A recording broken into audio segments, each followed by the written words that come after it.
जी, माननीय प्रधानमंत्री नरेंद्र मोदी जी जो अजमेर से जो अपनी सभा कर रहे हैं, अच्छी बातें करनी भी चाहिए, बल्कि तमाम पार्टियों को भी करनी चाहिए, क्योंकि अजमेर जो है वो आपसी भाईचारे का सद्भावना का एक जगह है। इसलिए चाहे जो भी पार्टी होती है वो सब यहाँ, क्योंकि अजमेर में ख्वाजा गरीब नवाज की दरगाह भी है और पुष्कर में ब्रह्मा जी का मंदिर है जो अपने आप में इकलौता है इस दुनिया के अंदर, तो हो सकता है उन्होंने इसलिए अजमेर को चुना। बाकी हमारा कहना ये है कि अभी जैसे हमारे भाई ने सवाल पूछा है कि इसके अंदर जो उनके कार्यकर्ता हैं बढ़ चढ़ के भाग ले रहे हैं या वो कर रहे हैं, तो अच्छी बात है, उनकी पार्टी के लीडर है तो वो बढ़ चढ़ के भाग लेना भी चाहिए। अगर यही हमारे कांग्रेस के अगर कुछ ऐसे हमारे बड़े कोई नेता जो हैं अगर वो ऐसे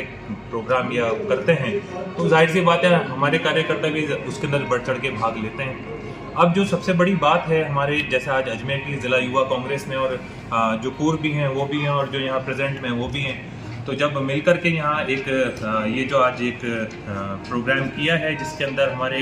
माननीय मुख्यमंत्री जी जो हैं हमारे गहलोत साहब, राहुल गांधी जी ने जिस तरीके से, क्योंकि गहलोत साहब भी जो कर रहे हैं वो हमारे राहुल गांधी जी के डायरेक्शन के ऊपर ही कर रहे हैं। राहुल गांधी जी जो चाहते हैं वो ये चाहते हैं कि देश के अंदर ज़्यादा से ज़्यादा लोगों को फ़ायदा मिले, इसलिए बेहतर से बेहतर जो योजनाएं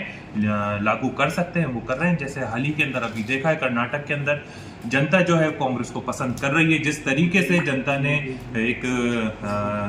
जिस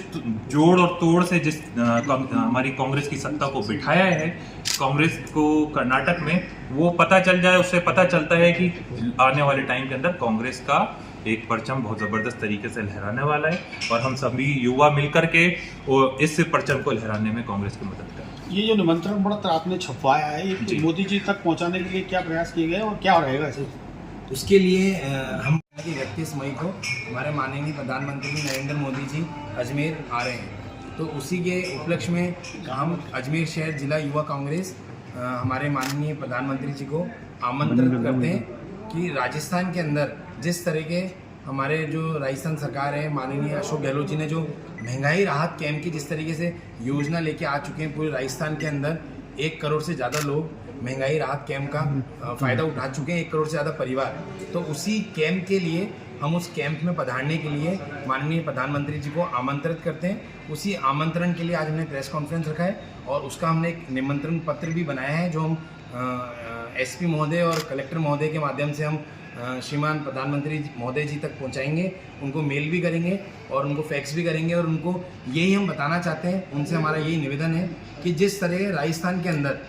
माननीय हमारे मुख्यमंत्री जी ने जो 10 कल्याणकारी योजना जो राजस्थान में लागू कर रखी है, अजमेर के अंदर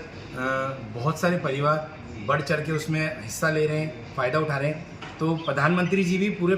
देश के अंदर इस योजना को इस तरीके के कैंप का आयोजन करें और पूरे देश की जनता को जो महंगाई का जो भार अभी पूरी देश की जनता पे पड़ रहा है, हर जगह पे महंगाई, पेट्रोल के दाम, बिजली के दाम, गैस सिलेंडर के दाम, ये जिस तरीके से बढ़ रहे हैं, उन दामों को ही राहत पहुंचाने के लिए जो देश की जनता को राहत मिले महंगाई की मार से, तो उसी लिए ही हमने ये आज प्रेस कॉन्फ्रेंस रखी और उसी के इन्विटेशन के लिए ही हमने माननीय प्रधानमंत्री जी को हम इन्विटेशन देते हैं कि वो कार्यक्रम में पधारें। किसी भी महंगाई राहत कैंप के अंदर जो भी उनका कार्यक्रम स्थल है उसके नज़दीक में बहुत सारे महंगाई राहत कैंप लग रहे हैं, उस कैंप के अंदर वो पधारें और इन योजनाओं को देखते हुए गहलोत साहब के मॉड्यूल को फॉलो करें और उस फॉलो करते हुए पूरे देश के अंदर इस योजना को लागू करें। 9 साल बेमिसाल है, उसको लेकर पीएम साहब आ रहे हैं, उस पर आपका क्या कहना है? जो भी पीएम की योजनाएं रही हैं पिछले 9 सालों के अंदर, उससे जो जनता है उस जनता बिल्कुल भी अनभिज्ञ है, बिल्कुल जनता को उस योजनाओं के बारे में कोई जानकारी नहीं है। अगर आज प्रधानमंत्री जी ने कोई योजनाएं निकाली देश में जनता के हित के लिए, तो उस योजनाओं को जनता तक पहुंचना मेन दायित्व होता है जो हमारे पदाधिकारी हैं, जो हमारे प्रधानमंत्री जी हैं, और वो दायित्व हमारे राजस्थान सरकार ने, हमारे मुख्यमंत्री जी ने उसको बहुत अच्छे से फुलफिल किया है, क्योंकि जो भी महंगाई राहत काम के अंदर जो योजनाएं मुख्यमंत्री जी ने निकाली है वो आम जन तक, गली गली, ढाणी ढाणी, मोहल्लों में, वार्ड में, बूथ स्तर पे लोग उसकी योजनाओं का फ़ायदा उठा रहे हैं। पूरे बीजेपी के कार्यकर्ता भी पूरी मेहनत से तैयारियां कर रहे हैं कि भाई 9 साल बेमिसाल है,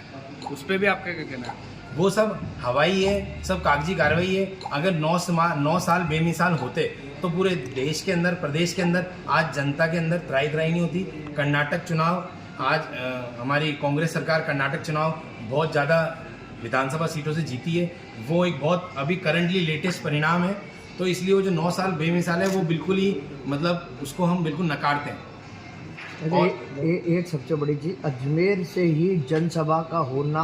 चुनावों से पहले, क्या लगता है आपको कि किस वजह से अजमेर से ही जनसभा को की जा रहा है? क्या इससे राजनीतिक समीकरण कुछ बदले हुए नजर आएंगे? इसके अंदर